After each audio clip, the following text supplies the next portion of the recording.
آئندہ 15 دنوں میں سری نگر میں حالات کو بہت کشیدہ ہوتا دیکھ رہا ہوں، اور جو 38-40 ہزار وہ پیراٹروپس کشمیر میں لے آئے ہیں، بنیادی طور پر مودی ایک ٹیررسٹ دہشت گرد لیڈر ہے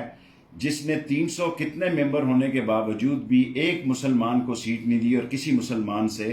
ووٹ نہیں مانگا۔ وہ چاہتا ہے کہ سری نگر میں 35A اور 3737 کو لاگو کر اس کو براہ راست لداخ اور سری نگر کو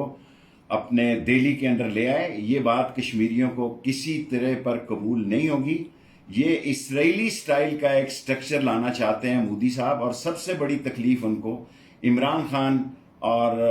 ڈونلڈ ٹرمپ کے کامیاب مذاکرات سے ہوئی ہے، اور جو ڈونلڈ ٹرمپ نے اس کو ایکسپوز کیا ہے کہ امریکہ میں اس کی زبان کچھ ہے اور ہندوستان میں اس کی زبان کچھ ہے۔ ایسے حالات میں ساری قوم کو، ہم ایک زندہ قوم ہے، جوش ولولے اور ایمان، قوت اور پوری طاقت کے ساتھ اپنی پاک فوج کے ساتھ کھڑا ہونا ہے اور پاکستان کے ساتھ کھڑا ہونا ہے، اور کشمیر کی جد و جہد آزادی کو سوشل میڈیا پہ، ٹی وی پہ، اخباروں پہ، دنیا میں نوجوان باہر نکلیں اور کشمیریوں کے ساتھ جو آگ و خون کی ہولی کھیلنے جا رہی ہے اس میں کشمیری قوم کے ساتھ شانہ بشانہ کھڑے ہوں۔